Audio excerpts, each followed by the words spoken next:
नमस्कार दोस्तों। तो चलिए शुरू करते हैं हिंदी साहित्य एक वाक्य प्रश्न उत्तर।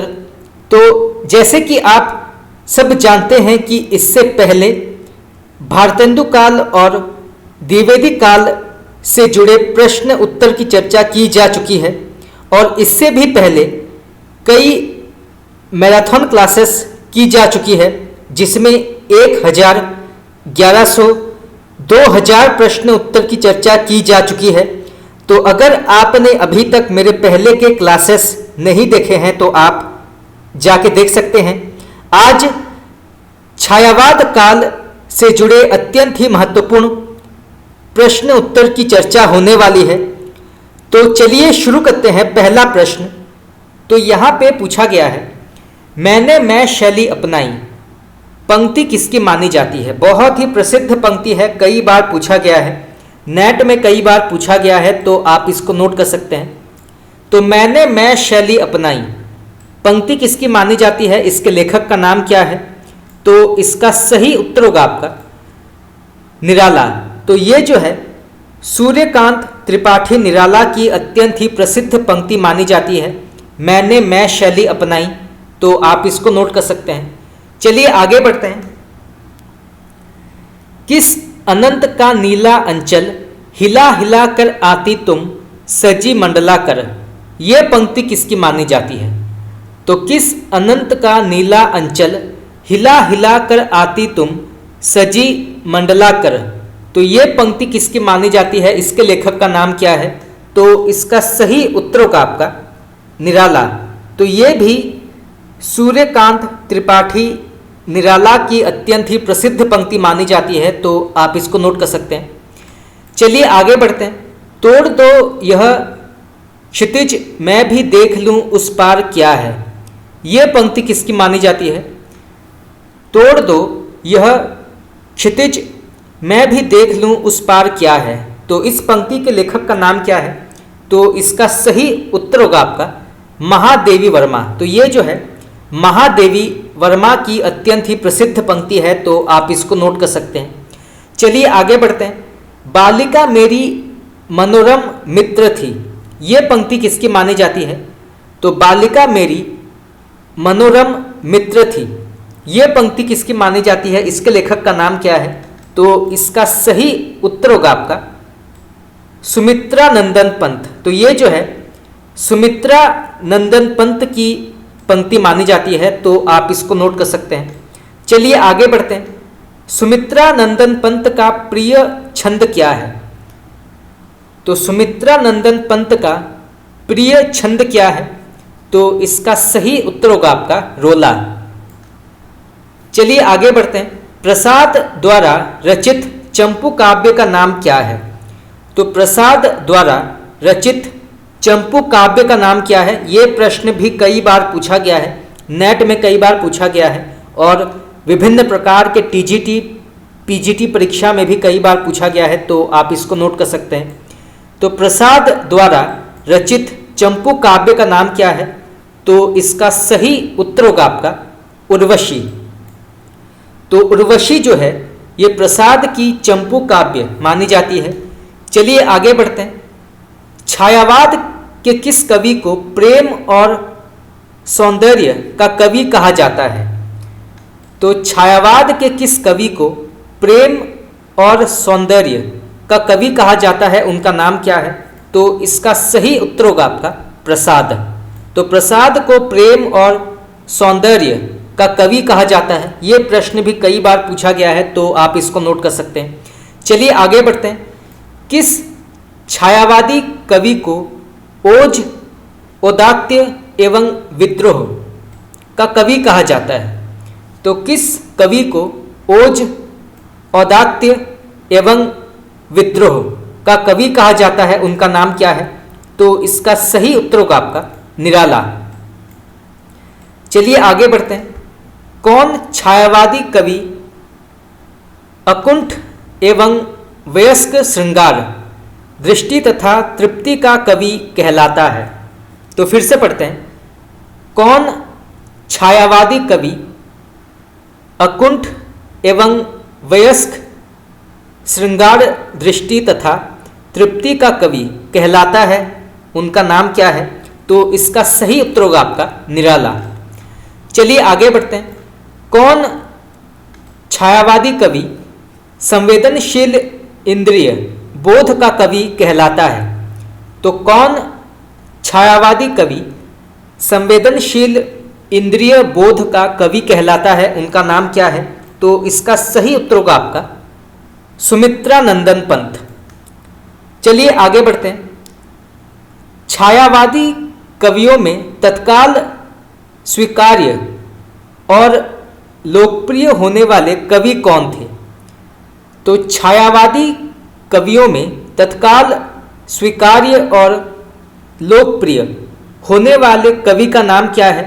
तो इसका सही उत्तर होगा आपका सुमित्रा नंदन पंत। युगबोध के अनुसार अपनी काव्य भूमि का विस्तार करके रहना किस छायावादी कवि के काव्य चेतना की विशेषता मानी जाती है? तो फिर से पढ़ते हैं। युगबोध के अनुसार अपनी काव्य भूमि का विस्तार करते रहना किस छायावादी कवि के काव्य चेतना की विशेषता मानी जाती है, उनका नाम क्या है? तो इसका सही उत्तर होगा आपका सुमित्रा नंदन पंत। तो आप इसको नोट कर सकते हैं। चलिए आगे बढ़ते हैं। यहां पे प्रश्न पूछा गया है, महादेवी वर्मा किस दर्शन से प्रभावित थी?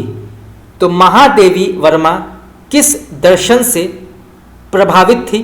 तो इसका सही उत्तर होगा आपका बौद्ध दर्शन। तो बौद्ध दर्शन से प्रभावित थी महादेवी वर्मा। तो यहाँ से भी कई बार प्रश्न पूछा गया है, तो आप इसको नोट कर सकते हैं। चलिए आगे बढ़ते हैं। हालावाद के प्रवर्तक का नाम क्या है? तो हालावाद के प्रवर्तक का नाम क्या है? तो इसका सही उत्तर होगा आपका बच्चन। महंगू महंगा रहा शीर्षक कविता किसकी मानी जाती है? तो महंगू महंगा रहा शीर्षक कविता किसकी मानी जाती है? इसके लेखक का नाम क्या है? तो इसका सही उत्तर होगा आपका निराला। तो ये जो है सूर्यकांत त्रिपाठी निराला की कविता मानी जाती है, महंगू महंगा रहा। चलिए आगे बढ़ते हैं। छाया की व्याख्या मोती के भीतर छाया की जैसी तरलता किसने की है? ये प्रश्न आपका नेट में पूछा गया है, तो आप इसको नोट कर सकते हैं। तो छाया की व्याख्या मोती के भीतर छाया की जैसी तरलता, ये किसने कहा है? उनका नाम क्या है? तो इसका सही उत्तर होगा आपका प्रसाद। तो इस कथन के लेखक माने जाते हैं प्रसाद। चलिए आगे बढ़ते हैं। शक्ति के विद्युत कण जो व्यस्त विकल बिखरे हैं, हो निरुपाय समन्वय उनका करे, समस्त विजयनी मानवता हो जाए। ये पंक्ति किसकी मानी जाती है? बहुत ही प्रसिद्ध पंक्ति है, कई बार पूछा गया है। तो फिर से पढ़ते हैं। शक्ति के विद्युत कण जो व्यस्त विकल बिखरे हैं, हो निरुपाय समन्वय उनका करे, समस्त विजयनी मानवता हो जाए। तो इस पंक्ति के लेखक का नाम क्या है? तो इसका सही उत्तर होगा आपका प्रसाद। चलिए आगे बढ़ते हैं। शक्ति की करो मौलिक कल्पना पंक्ति किसकी मानी जाती है? बहुत ही प्रसिद्ध पंक्ति है, आपने अवश्य पढ़ा होगा। शक्ति की करो मौलिक कल्पना पंक्ति के लेखक का नाम क्या है? तो इसका सही उत्तर होगा आपका निराला। तो ये जो है सूर्यकांत त्रिपाठी निराला की अत्यंत ही प्रसिद्ध पंक्ति मानी जाती है, तो आप इसको नोट कर सकते हैं। चलिए आगे बढ़ते हैं। होगी जय हे पुरुषोत्तम नवीन, कह महाशक्ति राम के बदन में हुई लीन। ये पंक्ति किसकी मानी जाती है? तो फिर से पढ़ते हैं। होगी जय हे पुरुषोत्तम नवीन, कह महाशक्ति राम के बदन में हुई लीन। तो इस पंक्ति के लेखक का नाम क्या है? तो इसका सही उत्तर होगा आपका निराला। तो ये भी सूर्यकांत त्रिपाठी निराला की पंक्ति मानी जाती है, तो आप इसको नोट कर सकते हैं। चलिए आगे बढ़ते हैं। सब आँखों के आंसू उजले, सबके सपनों में सत्य पला। ये पंक्ति किसकी मानी जाती है? तो फिर से पढ़ते हैं। सब आँखों के आंसू उजले, सबके सपनों में सत्य पला। तो इस पंक्ति के लेखक का नाम क्या है? तो इसका सही उत्तर होगा आपका महादेवी वर्मा। चलिए आगे बढ़ते हैं। जाग बेसुध जाग, जाग तुझको दूर जाना शीर्षक कविता किसकी मानी जाती है? तो फिर से पढ़ते हैं। जाग बेसुध जाग, जाग तुझको दूर जाना शीर्षक कविता के लेखक का नाम क्या है? तो इसका सही उत्तर होगा आपका महादेवी वर्मा। तो ये जो है महादेवी वर्मा की अत्यंत ही प्रसिद्ध कविता मानी जाती है। तो आप इसको नोट कर सकते हैं। और यहाँ से प्रश्न ये भी आ सकता है कि ये जो है ये किस प्रकार के साहित्यिक कृति या किस प्रकार के साहित्यिक विधा के अंतर्गत आती है? तो ये जो है कविता के अंतर्गत आती है। तो यहाँ से दो प्रकार के प्रश्न आ सकते हैं। चलिए आगे बढ़ते हैं। आंखों में अलख जगाने को अब जागो जीवन के प्रभात, बीती विभावरी जागरी शीर्षक कविताएं किसकी हैं? तो फिर से पढ़ते हैं। आंखों में अलख जगाने को अब जागो जीवन के प्रभात, बीती विभावरी जागरी शीर्षक कविताओं के लेखक का नाम क्या है? तो इसका सही उत्तर होगा आपका प्रसाद। तो ये जो है जयशंकर प्रसाद की कविताएं मानी जाती हैं। तो आप इसको नोट कर सकते हैं। चलिए आगे बढ़ते हैं। जागो फिर एक बार, प्रिय मुद्रित दृग खोलो, जाग दिशा ज्ञान, जाग जीवन धनी के शीर्षक कविता किसकी मानी जाती है? तो फिर से पढ़ते हैं। जागो फिर एक बार, प्रिय मुद्रित दृग खोलो, जाग दिशा ज्ञान, जाग जीवन धनी के शीर्षक कविता के लेखक का नाम क्या है? तो इसका सही उत्तर होगा आपका सूर्यकांत त्रिपाठी निराला।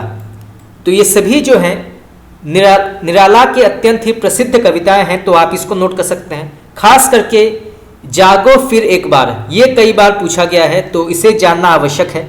चलिए आगे बढ़ते हैं। प्रथम रश्मि ज्योति भारत शीर्षक कविता किसकी मानी जाती है? तो प्रथम रश्मि ज्योति भारत शीर्षक कविता के लेखक का नाम क्या है? तो इसका सही उत्तर होगा आपका सुमित्रा नंदन पंत। तो आप इसको नोट कर सकते हैं। चलिए आगे बढ़ते हैं।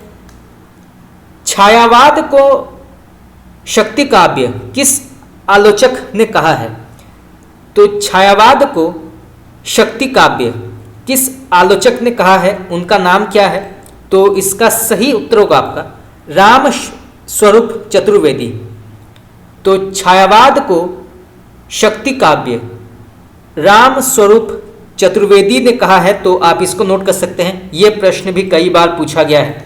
चलिए नेक्स्ट क्वेश्चन आगे बढ़ते हैं।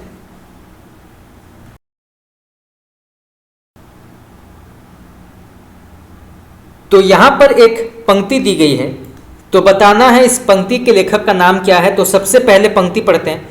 हृदय ही तुम्हें दान कर दिया, क्षुद्र था उसने गर्व किया। इस पंक्ति के लेखक का नाम क्या है? तो फिर से पढ़ते हैं। हृदय ही तुम्हें दान कर दिया, क्षुद्र था उसने गर्व किया। तो इस पंक्ति के लेखक का नाम क्या है? तो इसका सही उत्तर होगा आपका प्रसाद। तो ये जो है जयशंकर प्रसाद की अत्यंत ही प्रसिद्ध पंक्ति है। तो आप इसको नोट कर सकते हैं। चलिए आगे बढ़ते हैं। उज्ज्वल वरदान चेतना का सौंदर्य जिसे सब कहते हैं, इस पंक्ति के लेखक का नाम क्या है? ये आपने अवश्य पढ़ा होगा ये पंक्ति। तो उज्ज्वल वरदान चेतना का सौंदर्य जिसे सब कहते हैं, तो इस पंक्ति के लेखक का नाम क्या है? तो इसका सही उत्तर होगा आपका प्रसाद। नारी तुम केवल श्रद्धा हो, इस पंक्ति के लेखक का नाम क्या है? तो नारी तुम केवल श्रद्धा हो, इस पंक्ति के लेखक का नाम क्या है? तो इसका सही उत्तर होगा आपका प्रसाद। और यह पंक्ति जो है ये कामायनी महाकाव्य से लिया गया है। नारी तुम केवल श्रद्धा हो, तो इसके लेखक हैं प्रसाद। चलिए आगे बढ़ते हैं। कर्म का भोग भोग का कर्म यही जड़ का चेतन आनंद। इस पंक्ति के लेखक का नाम क्या है? ये भी जो है कामायनी महाकाव्य से लिया गया है, तो आप इसको नोट कर सकते हैं। तो कर्म का भोग, भोग का कर्म, यही जड़ का चेतन आनंद। तो इस पंक्ति के लेखक का नाम क्या है? तो इसका सही उत्तर होगा आपका प्रसाद। चलिए आगे बढ़ते हैं। समरस थे जड़ या चेतन, सुंदर साकार बना था, चेतनता एक विलसती, आनंद अखंड घना था। तो इस पंक्ति के लेखक का नाम क्या है? तो फिर से पढ़ते हैं। समरस थे जड़ या चेतन, सुंदर साकार बना था, चेतनता एक विलसित, आनंद अखंड घना था। तो इस पंक्ति के लेखक का नाम क्या है? तो इसका सही उत्तर होगा आपका प्रसाद। तो समरस थे जड़ या चेतन, सुंदर साकार बना था, चेतनता एक विलसती, आनंद अखंड घना था। तो इस पंक्ति के लेखक का नाम है प्रसाद, और ये भी जो है कामायनी महाकाव्य से लिया गया है। तो यहां से दो प्रकार के प्रश्न आ सकते हैं, खास करके ये जो पहला वाक्य है ये कई बार पूछा गया है, तो आप इसको नोट कर सकते हैं। समरस थे जड़ या चेतन, सुंदर साकार बना था, ये कई बार पूछा गया है, तो आप इसको नोट कर सकते हैं। चलिए आगे बढ़ते हैं। मुक्त छंद की पहली रचना कौन सी मानी जाती है? तो मुक्त छंद की पहली रचना कौन सी मानी जाती है? तो इसका सही उत्तर होगा आपका निराला द्वारा रचित जूही की कली। तो जूही की कली को मुक्त छंद की पहली रचना मानी जाती है, और इसका समय माना जाता है 1916। तो यहां से भी तीन प्रकार के प्रश्न आ सकते हैं। चलिए आगे बढ़ते हैं। तो यहां पर एक पंक्ति दी गई है, तो बताना है इस पंक्ति के लेखक का नाम क्या है। तो सबसे पहले पंक्ति पढ़ते हैं। अबे सुन बे गुलाब, भूल मत गर पाई खुशबू रंगो आब। ये पंक्ति किसकी मानी जाती है? तो फिर से पढ़ते हैं। अबे सुन बे गुलाब, भूल मत गर पाई खुशबू रंगो आब। तो इस पंक्ति के लेखक का नाम क्या है? तो इसका सही उत्तर होगा आपका निराला। तो ये जो है सूर्यकांत त्रिपाठी निराला की अत्यंत ही प्रसिद्ध पंक्ति मानी जाती है। चलिए आगे बढ़ते हैं। निराला के प्रिय कवि का नाम क्या है? तो निराला के प्रिय कवि का नाम क्या है? तो इसका सही उत्तर होगा आपका तुलसीदास। तो तुलसीदास निराला के प्रिय कवि माने जाते हैं। चलिए आगे बढ़ते हैं। निराला कृत सरोज स्मृति का प्रकाशन वर्ष क्या है या रचना वर्ष क्या है? तो फिर से पढ़ते हैं। निराला कृत सरोज स्मृति का रचना काल क्या है? तो इसका सही उत्तर होगा आपका 1935। तो 1935 सरोज स्मृति का रचना काल माना जाता है, तो आप इसको नोट कर सकते हैं। चलिए आगे बढ़ते हैं। राम की शक्ति पूजा का रचना काल क्या है? तो राम की शक्ति पूजा का रचना काल क्या है? तो इसका समय क्या है? तो इसका सही उत्तर होगा आपका 1936। चलिए आगे बढ़ते हैं। तो यहां पर एक पंक्ति दी गई है, तो बताना है इस पंक्ति के लेखक का नाम क्या है। जिधर देखिए श्याम विराजे, श्याम कुंज वन यमुना श्यामा, श्याम गगन घन वारित गाजे।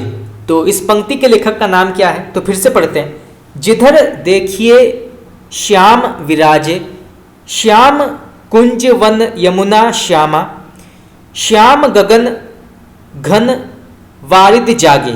तो इस पंक्ति के लेखक का नाम क्या है? तो इसका सही उत्तर होगा आपका निराला। तो ये जो है सूर्यकांत त्रिपाठी निराला की पंक्ति मानी जाती है, तो आप इसको नोट कर सकते हैं। चलिए आगे बढ़ते हैं। ताक कम सिन वारी, ताक कम सिन वारी, ताक कम सिन वारी, सिनवारी सिनवारी। तो इस पंक्ति के लेखक का नाम क्या है? तो फिर से पढ़ते हैं। ताक कमसिन वारी, ताक कम सिनवारी, ताक कम सिनवारी, सिनवारी सिनवारी। तो इस पंक्ति के लेखक का नाम क्या है? तो इसका सही उत्तर होगा आपका सूर्यकांत त्रिपाठी निराला। चलिए आगे बढ़ते हैं। पुनः सवेरा एक और फेरा ही जी का, पंक्ति किसकी मानी जाती है? तो फिर से पढ़ते हैं। पुनः सवेरा एक और फेरा ही जी का। तो इस पंक्ति के लेखक का नाम क्या है? तो इसका सही उत्तर होगा आपका निराला। चलिए आगे बढ़ते हैं। काव्य में रहस्य कोई वाद है, न ऐसा जिसे लेकर निराला कोई पंथ ही खड़ा करे।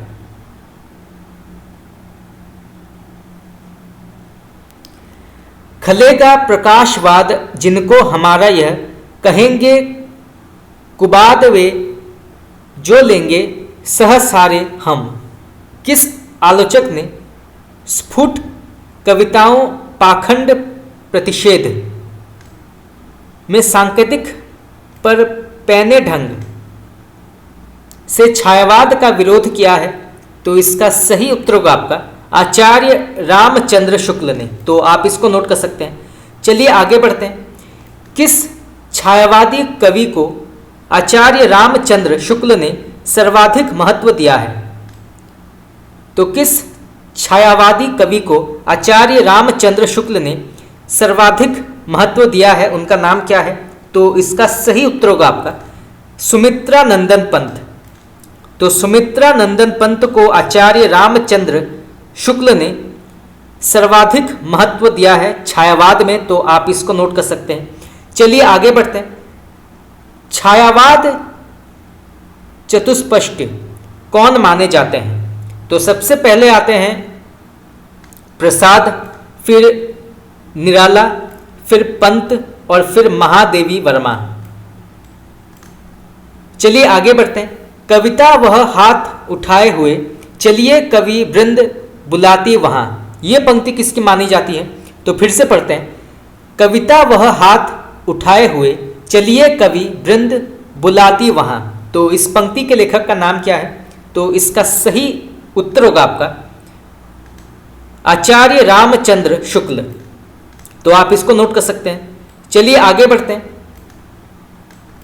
हिंदी की पहली छायावादी कविता कौन सी मानी जाती है? तो हिंदी की पहली छायावादी कविता कौन सी मानी जाती है?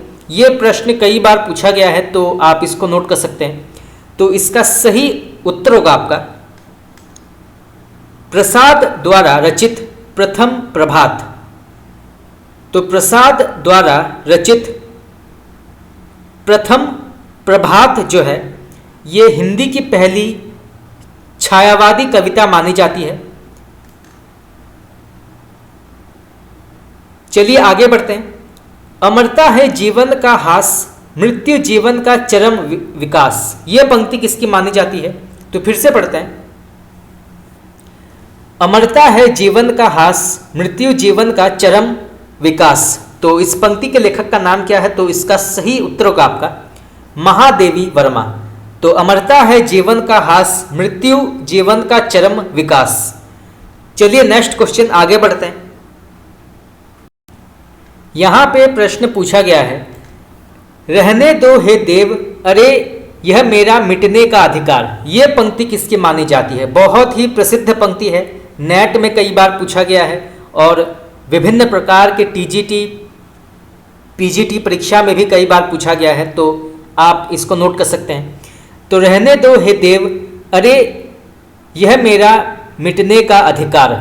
तो इस पंक्ति के लेखक का नाम क्या है? तो इसका सही उत्तर होगा आपका महादेवी वर्मा। तो आप इसको नोट कर सकते हैं। तो जैसे कि मैं आपको पहले बता चुका हूं, जो एक वाक्य पंक्ति होते हैं वो ज़्यादातर परीक्षाओं में पूछे जाते हैं। तो ये जो एक वाक्य पंक्ति है, रहने दो हे देव, अरे यह मेरा मिटने का अधिकार, ये कई बार पूछा गया है। तो आप इसको नोट कर सकते हैं। चलिए आगे बढ़ते हैं। महादेवी वर्मा के प्रथम काव्य संकलन निहार की भूमिका किसने लिखी थी? तो फिर से पढ़ते हैं।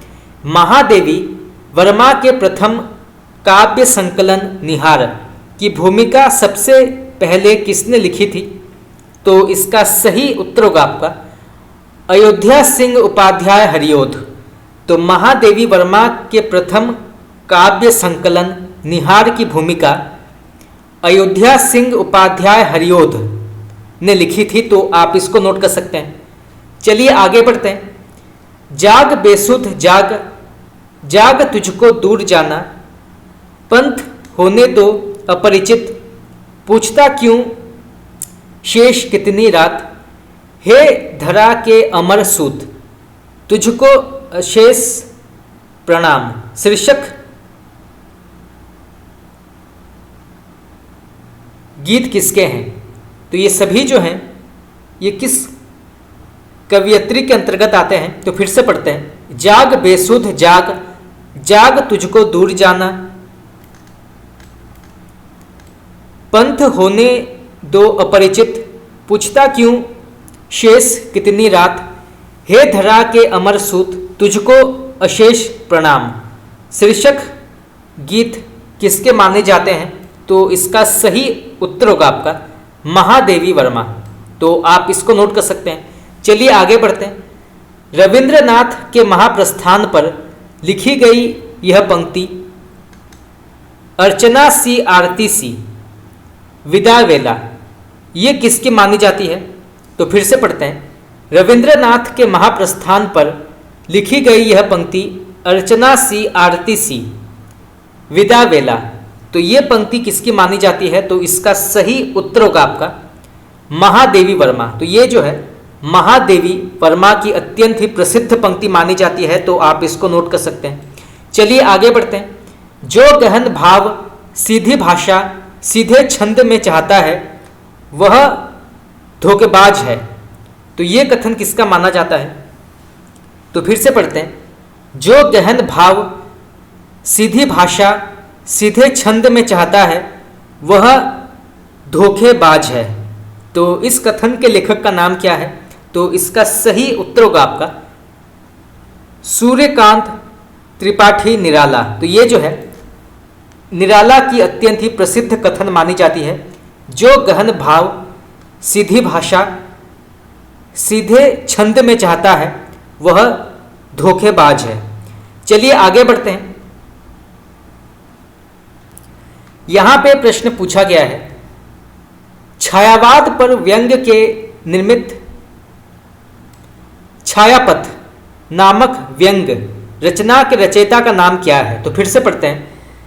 छायावाद पर व्यंग के निमित्त छायापथ नामक व्यंग रचना के लेखक का नाम क्या है? तो इसका सही उत्तर होगा आपका ज्वालाराम नागर विलक्षण। तो ज्वालाराम नागर विलक्षण जो हैं इसके लेखक हैं, ये इनका उपनाम है। तो आप इसको नोट कर सकते हैं। चलिए आगे बढ़ते हैं। छायावादी युग में हास्य व्यंग के प्रमुख कवि कौन हैं? तो छायावादी काल में हास्य व्यंग के प्रमुख कवियों के नाम क्या हैं?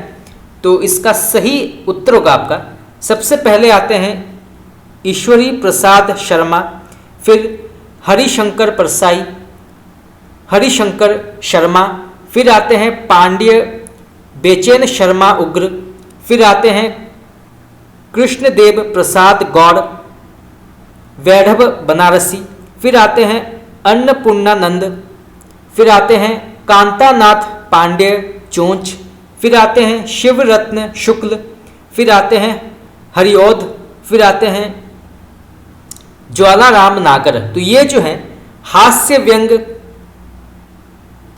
कवि माने जाते हैं छायावाद के। तो फिर से पढ़ते हैं। सबसे पहले ईश्वरी प्रसाद शर्मा, फिर हरिशंकर शर्मा, फिर पांड्य बेचैन शर्मा उग्र, फिर कृष्णदेव प्रसाद गौड़ वैढ़व बनारसी, फिर अन्नपूर्णानंद, फिर कांतानाथ पांड्य चोंच, फिर शिवरत्न शुक्ल, फिर हरिओध और फिर ज्वालाराम नागर। तो ये सभी जो हैं ये हास्य व्यंग के प्रसिद्ध कवि माने जाते हैं। तो आप इनके नाम नोट कर सकते हैं। अगर ये प्रश्न पूछा जाता है कि उग्र जो है ये हास्य व्यंग के किस काल के कवि माने जाते हैं, तो ये जो है छायावाद काल के हास्य व्यंग कवि माने जाते हैं। तो यहाँ से जो है दो प्रकार के प्रश्न आ सकते हैं। चलिए आगे बढ़ते हैं। यहाँ पे प्रश्न पूछा गया है 1928 में वियोगी हरि को किस कृति पर मंगला प्रसाद पारितोषिक मिला था। तो फिर से पढ़ते हैं, 1928 में वियोगी हरि को किस कृति पर मंगला प्रसाद पारितोषिक पुरस्कार मिला था। तो इसका सही उत्तर होगा आपका वीर सतसई। तो ये जो है वीर सतसई के लिए वियोगी हरि को मंगला प्रसाद पारितोषिक पुरस्कार प्रदान किया गया था। तो आप इसको नोट कर सकते हैं। चलिए आगे बढ़ते हैं। तो यहाँ पर एक पंक्ति दी गई है, तो बताना है इस पंक्ति के लेखक का नाम क्या है। तो सबसे पहले पंक्ति पढ़ते हैं, मुक्त छंद सहज प्रकाशन वह मन का, निज भाव का प्रकट अकृत्रिम चित्र। तो ये पंक्ति किसकी मानी जाती है। तो फिर से पढ़ते हैं, मुक्त छंद सहज प्रकाशन वह मन का, निज भावों का प्रकट अकृत्रिम चित्र। तो इस पंक्ति के लेखक का नाम क्या है। तो इसका सही उत्तर होगा आपका निराला। चलिए आगे बढ़ते हैं। सूर्यकांत त्रिपाठी निराला को निराला उपनाम किस पत्रिका में से मिला है। तो सूर्यकांत त्रिपाठी निराला को निराला उपनाम किस पत्रिका से मिला है, उसका नाम क्या है। तो इसका सही उत्तर होगा आपका मतवाला। तो मतवाला पत्रिका से सूर्यकांत त्रिपाठी जी को निराला उपनाम मिला है। तो आप इसको नोट कर सकते हैं। चलिए आगे बढ़ते हैं। यहां पे प्रश्न पूछा गया है, कामायनी का चिंता सर्ग सबसे पहले कब छपा था। तो कामायनी का चिंता सर्ग सबसे पहले कब छपा था या कब प्रकाशित हुआ था। तो इसका सही उत्तर होगा आपका 1928 में सुधा के अक्टूबर अंक में। तो 1928 सुधा के अक्टूबर अंक में कामायनी का चिंता सर्ग सबसे पहले प्रकाशित हुआ था। तो आप इसको नोट कर सकते हैं। चलिए आगे बढ़ते हैं। तो यहाँ पर एक कथन दिया गया है, तो बताना इस कथन के लेखक का नाम क्या है। तो सबसे पहले कथन पढ़ते हैं, इस छायावाद को हम पंडित रामचंद्र शुक्ल के कथानुसार केवल अभिव्यक्ति की एक लाक्षणिक प्रणाली विशेष नहीं मान सकेंगे।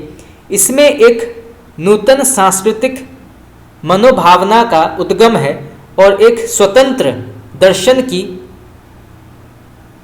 नियोजना भी। तो ये कथन किसका माना जाता है। तो फिर से पढ़ते हैं, इस छायावाद को हम पंडित रामचंद्र शुक्ल के कथानुसार केवल अभिव्यक्ति की एक लाक्षणिक प्रणाली विशेष नहीं मान सकेंगे। इसमें एक नूतन सांस्कृतिक मनोभावना का उद्गम है और एक स्वतंत्र दर्शन की नियोजना भी। तो इस कथन के लेखक का नाम क्या है। तो इसका सही उत्तर होगा आपका आचार्य नंद दुलारे वाजपेयी। तो ये जो है आचार्य नंद दुलारे वाजपेयी की अत्यंत ही प्रसिद्ध कथन मानी जाती है। तो आप इसको नोट कर सकते हैं। चलिए आगे बढ़ते हैं। अरविंद दर्शन से प्रभावित पंत की रचनाएं कौन सी मानी जाती हैं। तो अरविंद दर्शन से प्रभावित पंत की प्रसिद्ध रचनाओं का नाम क्या है। तो सबसे पहले आता है स्वर्ण किरण, स्वर्ण धूलि, युगांतर, उत्तरा, रजत शिखर, शिल्पी, सौवर्ण, अतिमा, कला और बूढ़ा चांद, लोकायतन, गीत हंस, स्वर्णिम रथ चक्र, समाधिता आदि। तो ये सभी जो हैं ये सुमित्रा नंदन पंत की अरविंद दर्शन से प्रभावित रचनाएं मानी जाती हैं। तो फिर से पढ़ते हैं, स्वर्ण किरण, स्वर्ण धूलि, युगांतर, उत्तरा, रजत शिखर, शिल्पी, सौवर्ण, अतिमा, कला और बूढ़ा चांद, लोकायतन, गीत हंस, स्वर्णिम रथ चक्र, समाधिता। तो आप इन सभी के नाम नोट कर सकते हैं। अगर ये प्रश्न पूछा जाता है कि उत्तरा जो है ये किस दर्शन से प्रभावित है, या फिर युगांतर या रजत शिखर, तो ये सभी जो हैं ये अरविंद दर्शन के अंतर्गत आते हैं। तो आप इसको नोट कर सकते हैं। चलिए आगे बढ़ते हैं। पंत प्रसाद और गुप्त जी जो 1958 में प्रकाशित हुई थी, इसके लेखक का नाम क्या है? तो पंत प्रसाद और गुप्त जो 1958 में प्रकाशित हुई थी, इसके लेखक का नाम क्या है? तो इसका सही उत्तर होगा आपका रामधारी सिंह दिनकर। तो आप इसको नोट कर सकते हैं। चलिए आगे बढ़ते हैं। यहाँ पर भी एक पंक्ति दी गई है, तो बताना है इस पंक्ति के लेखक का नाम क्या है। तो सबसे पहले पंक्ति पढ़ते हैं। इनकी रहस्यवादी रचनाओं को देख चाहें तो कह सकते हैं कि इनकी मधुचर्या के मानस प्रकार के लिए रहस्यवाद का पर्दा मिल गया, अथवा यूँ कहें कि इनकी सारी प्रणयानुभूति ससीम पर से कूदकर असीम पर जा रही। तो प्रसाद के संदर्भ में ये पंक्ति किसकी मानी जाती है? तो फिर से पढ़ते हैं। इनकी रहस्यवादी रचनाओं को देख चाहें तो कह सकते हैं कि इनकी मधुचर्या के मानस प्रकार के लिए रहस्यवाद का पर्दा मिल गया, अथवा यूँ कहें कि इनकी सारी प्रणयानुभूति ससीम पर से कूदकर असीम पर जा रही। तो प्रसाद के संदर्भ में ये पंक्ति किसकी मानी जाती है? इसके लेखक का नाम क्या है? तो इसका सही उत्तर होगा आपका आचार्य रामचंद्र शुक्ल। तो आप इसको नोट कर सकते हैं। चलिए आगे बढ़ते हैं। कामायनी की श्रद्धा को विश्वास, स्रवंती रागात्मिक वृत्ति और ईड़ा को व्यवसायिकतात्मकता वृद्धि किस आलोचक ने कहा है? तो फिर से पढ़ते हैं। कामायनी की श्रद्धा को विश्वास, स्रवंती रागात्मिक वृत्ति और ईड़ा को व्यवसायत्मिकता बुद्धि किस आलोचक ने कहा है? उनका नाम क्या है? तो इसका सही उत्तर होगा आपका आचार्य रामचंद्र शुक्ल ने। तो आप इसको नोट कर सकते हैं। चलिए आगे बढ़ते हैं। यदि मधुचर्या का अतिरेक और रहस्य की प्रवृत्ति बाधक ना होती तो इस काव्य के भीतर मानवता की योजना शायद अधिक पूर्ण और सुव्यवस्थित रूप में चित्रित होती। कामायनी के संदर्भ में ये कथन किसका माना जाता है? तो बहुत ही प्रसिद्ध कथन है, कई बार पूछा गया है। तो फिर से पढ़ते हैं। यदि मधुचर्या का अतिरेक और रहस्य की प्रवृत्ति बाधक न होती तो इस काव्य के भीतर मानवता की योजना शायद अधिक पूर्ण और सुव्यवस्थित रूप में चित्रित होती। तो कामायनी के संदर्भ में ये कथन किसका माना जाता है? तो इसका सही उत्तर होगा आपका आचार्य रामचंद्र शुक्ल। तो आप इसको नोट कर सकते हैं। ये प्रश्न भी कई बार पूछा गया है। चलिए आगे बढ़ते हैं। यदि हम इस विशद काव्य की अंतर योजना पर ध्यान न दें, समिष्ट रूप में कोई समंती प्रभाव न ढूंढे, श्रद्धा, काम, लज्जा, ईड़ा इत्यादि को अलग अलग लें, तो हमारे सामने बड़ी रमणीय चित्रमयी कल्पना, अभिव्यंजना की अत्यंत मनोरम पद्धति आती है। तो कामायनी के संदर्भ में यह कथन किसका माना जाता है? तो इसका सही उत्तर होगा आपका आचार्य रामचंद्र शुक्ल। चलिए आगे बढ़ते हैं।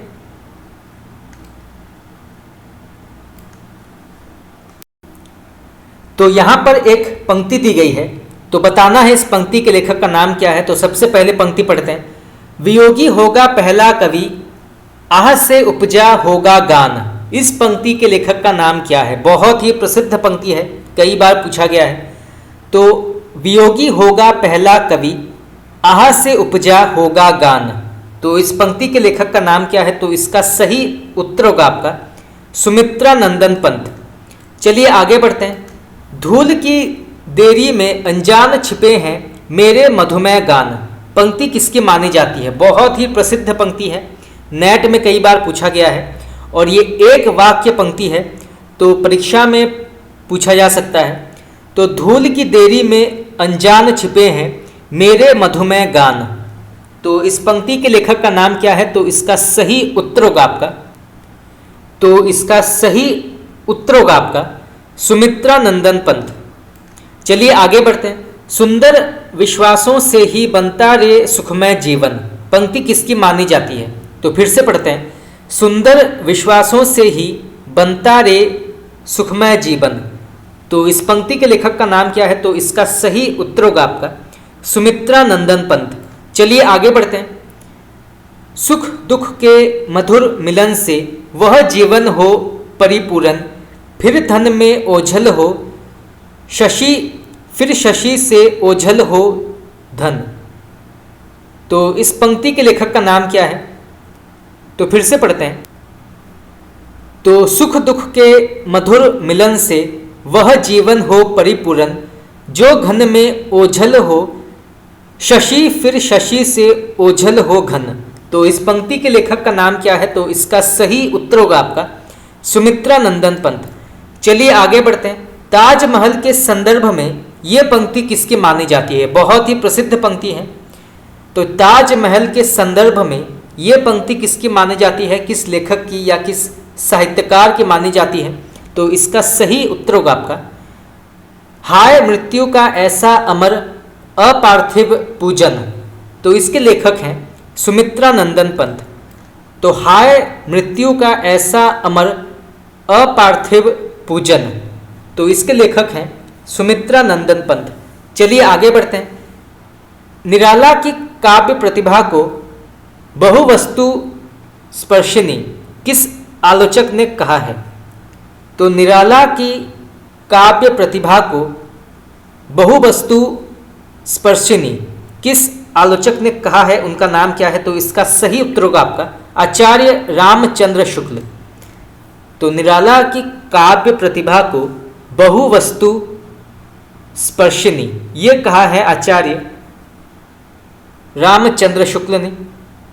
चलिए आगे बढ़ते हैं। किस कवि के छंदों को आलोचकों ने रबर छंद, केंचुआ छंद कहकर उपहास किया था?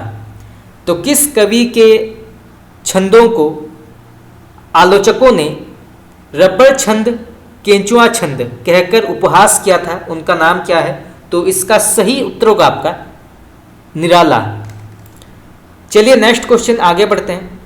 यहाँ पे प्रश्न पूछा गया है, निराला कृत तुलसीदास को आचार्य रामचंद्र शुक्ल ने क्या माना है? तो निराला कृत तुलसीदास को आचार्य रामचंद्र शुक्ल ने क्या माना है? तो इसका सही उत्तर होगा आपका अंतर्मुख प्रबंध काव्य।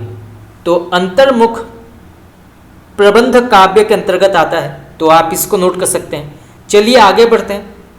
छायावादी कहे जाने वाले कवियों में महादेवी जी ही रहस्यवाद के भीतर रही, ये कथन किसका माना जाता है? तो फिर से पढ़ते हैं।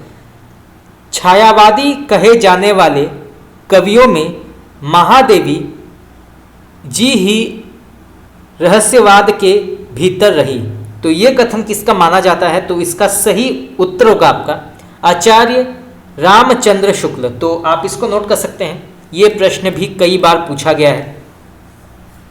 चलिए आगे बढ़ते हैं। तुमको पीड़ा में ढूंढा, तुमको ढूंढेगी पीड़ा, ये पंक्ति किसकी मानी जाती है? तो तुमको पीड़ा में ढूंढा, तुमको ढूंढेगी पीड़ा, तो इस पंक्ति के लेखक का नाम क्या है? तो इसका सही आंसर होगा आपका महादेवी वर्मा। तो ये जो है महादेवी वर्मा की अत्यंत ही प्रसिद्ध पंक्ति है, तो आप इसको नोट कर सकते हैं। चलिए आगे बढ़ते हैं। वीर हमीर और चित्तौड़ की चिता किसकी काव्य कृतियाँ मानी जाती हैं? तो वीर हमीर और चित्तौड़ की चिता किसकी काव्य कृतियां मानी जाती हैं, इसके लेखक का नाम क्या है? तो इसका सही उत्तर होगा आपका राम कुमार। चलिए आगे बढ़ते हैं। त्रिधारा काव्य संग्रह में किन कवियों की रचनाएं संकलित हैं? तो त्रिधारा में किन कवियों की रचनाएं संकलित हैं और ये जो है काव्य संग्रह के अंतर्गत आता है? तो सबसे पहले आते हैं सुभद्रा कुमारी चौहान, फिर आते हैं केशव प्रसाद पाठक और फिर आते हैं माखन लाल चतुर्वेदी। तो सबसे पहले सुभद्रा कुमारी चौहान, फिर केशव प्रसाद पाठक और फिर माखन लाल चतुर्वेदी। तो ये तीन जो हैं ये त्रिधारा काव्य संग्रह के तीन कवि माने जाते हैं। तो आप इसको नोट कर सकते हैं। चलिए आगे बढ़ते हैं। खयाम की मधुशाला में उमर खयाम की कविताओं का अंग्रेजी के प्रसिद्ध फिट जेराल्ड कृत अंग्रेजी अनुवाद के आधार पर अनुवाद किस कवि ने किया है? तो फिर से पढ़ते हैं। खयाम की मधुशाला में उमर खयाम की कविताओं का अंग्रेजी के प्रसिद्ध कवि फिट जेराल्ड कृत अंग्रेजी अनुवाद के आधार पर अनुवाद किसने किया है, उनका नाम क्या है? तो इसका सही उत्तर होगा आपका बच्चन। चलिए आगे बढ़ते हैं। तेरा हार, एकांत संगीत, मधुशाला, मधुबाला और निशा निमंत्रण किसकी काव्य कृतियां मानी जाती हैं? तो फिर से पढ़ते हैं। तेरा हार, एकांत संगीत, मधुशाला, मधुबाला और निशा निमंत्रण किसकी काव्य कृतियां मानी जाती हैं? तो इसका सही उत्तर होगा आपका बच्चन। चलिए आगे बढ़ते हैं। दिनकर की पहली रचना कौन सी मानी जाती है? तो रामधारी सिंह दिनकर की पहली रचना कौन सी मानी जाती है? ये प्रश्न भी कई बार पूछा गया है, तो आप इसको नोट कर सकते हैं। तो इसका सही उत्तर होगा आपका प्रणभंग। तो प्रणभंग जो है ये दिनकर की पहली रचना मानी जाती है और ये प्रबंध काव्य के अंतर्गत आता है। तो यहाँ से जो है दो प्रकार के प्रश्न आ सकते हैं। चलिए आगे बढ़ते हैं। यहाँ पे प्रश्न पूछा गया है नूरजहां जो एक प्रकार का प्रबंध काव्य माना जाता है, सरस सुमन, कुसुम कुंज, वंशी ध्वनि और वंश्री किसकी काव्य कृतियां मानी जाती हैं? तो फिर से पढ़ते हैं। नूरजहां, सरस सुमन, कुसुम कुंज, वंशी ध्वनि और वंश्री किसकी काव्य कृतियां मानी जाती हैं? तो इसका सही उत्तर होगा आपका ठाकुर गुरुभक्त सिंह। तो ये सभी जो हैं ये ठाकुर गुरुभक्त सिंह की काव्य कृतियां मानी जाती हैं। तो आप इसको नोट कर सकते हैं। चलिए आगे बढ़ते हैं। तक्षशिला, मानसी, रामा और विसर्जन आदि किसकी काव्य कृतियां मानी जाती हैं? तो तक्षशिला, मानसी, रामा और विसर्जन आदि किसकी काव्य कृतियां मानी जाती हैं? तो इसका सही उत्तर होगा आपका उदय शंकर भट्ट। तो तक्षशिला जो है ये कई बार पूछा गया है, तो आप इसको नोट कर सकते हैं कि इसके लेखक का नाम क्या है। तो इसके लेखक हैं उदय शंकर भट्ट। चलिए आगे बढ़ते हैं। माखन लाल चतुर्वेदी को किस रचना पर साहित्य अकादमी पुरस्कार से सम्मानित किया गया था? तो माखन लाल चतुर्वेदी को किस रचना पर साहित्य अकादमी पुरस्कार से सम्मानित किया गया था? तो इसका सही उत्तर होगा आपका हिम तरंगिनी। तो हिम तरंगिनी के लिए माखन लाल चतुर्वेदी को साहित्य अकादमी पुरस्कार प्रदान किया गया था। तो आप इसको नोट कर सकते हैं। चलिए आगे बढ़ते हैं। छायावाद का सामान्यतः अर्थ हुआ प्रस्तुत के स्थान पर उसकी व्यंजना करने, छाया के रूप में अप्रस्तुत का कथन। ये कथन किसका माना जाता है? तो इसका सही उत्तर होगा आपका आचार्य रामचंद्र शुक्ल। चलिए आगे बढ़ते हैं। छायावाद शब्द के दो अर्थ, पहला रहस्यवाद और दूसरा काव्य शैली, किस आलोचक ने माना है? तो इसका सही उत्तर होगा आपका आचार्य रामचंद्र शुक्ल।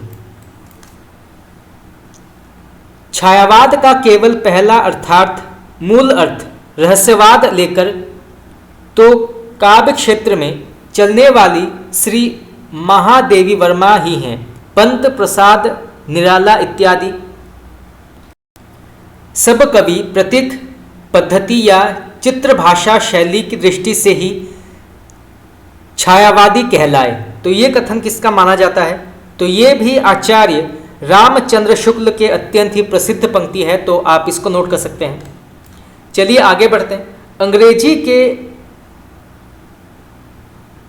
रोमांटिसिज्म के लिए हिंदी में स्वच्छंदतावाद शब्द किस आलोचक ने चलाया? तो अंग्रेजी के रोमांटिसिज्म के लिए हिंदी में स्वच्छंदतावाद शब्द किस आलोचक ने चलाया, उनका नाम क्या है? तो इसका सही उत्तर होगा आपका आचार्य रामचंद्र शुक्ल। तो आचार्य रामचंद्र शुक्ल के द्वारा स्वच्छंदतावाद शब्द चलाया गया था हिंदी साहित्य में, तो आप इसको नोट कर सकते हैं। चलिए आगे बढ़ते हैं। छायावाद नाम का प्रवर्तन किसने किया है?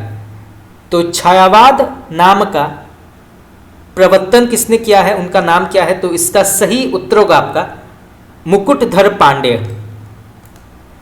किस छायावादी कवि को दार्शनिक कवि कहा जाता है? तो किस छायावादी कवि को दार्शनिक कवि कहा जाता है, उनका नाम क्या है? तो इसका सही उत्तर होगा आपका प्रसाद। प्रसाद की प्रथम छायावादी कविता कौन सी मानी जाती है? तो प्रसाद की प्रथम छायावादी कविता कौन सी मानी जाती है? तो वो है प्रथम प्रभात, जो प्रकाशित हुई थी 1918 झरना में। तो यहाँ से जो है दो प्रकार के प्रश्न आ सकते हैं, तो आप इसको नोट कर सकते हैं। चलिए आगे बढ़ते हैं। छायावाद की बृहद त्रयी में कौन कौन से कवि आते हैं? तो छायावाद की बृहद त्रयी में कौन कौन से कवि आते हैं? तो सबसे पहले आते हैं प्रसाद, फिर सुमित्रा नंदन पंत और फिर निराला। तो ये तीन जो हैं ये बृहद त्रयी के अंतर्गत आते हैं। चलिए आगे बढ़ते हैं। छायावाद के ब्रह्मा, विष्णु और शिव किसे माना जाता है? तो ब्रह्मा कहा जाता है प्रसाद को, विष्णु कहा जाता है पंत को और शिव कहा जाता है निराला को। तो यहाँ से प्रश्न आ सकता है, तो आप इसको नोट कर सकते हैं। चलिए आगे बढ़ते हैं।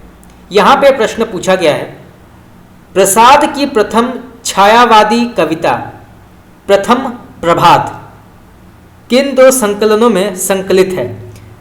तो प्रसाद की प्रथम छायावादी कविता प्रथम प्रभात किन दो संकलनों में संकलित है? तो इसका सही उत्तर होगा आपका कानन कुसुम और झरना। तो कानन कुसुम और झरना के अंतर्गत आती है प्रथम प्रभात, तो आप इसको नोट कर सकते हैं। चलिए आगे बढ़ते हैं। कामायनी में किस दर्शन की प्रधानता मिलती है? तो कामायनी में किस दर्शन की प्रधानता है? तो इसका सही उत्तर होगा आपका शैवागम दर्शन। आधुनिक युग की मीरा कौन कहलाती हैं? ये प्रश्न भी कई बार पूछा गया है, तो आप इसको नोट कर सकते हैं। तो आधुनिक युग की मीरा किसे कहा जाता है? तो ये कहा जाता है महादेवी वर्मा को।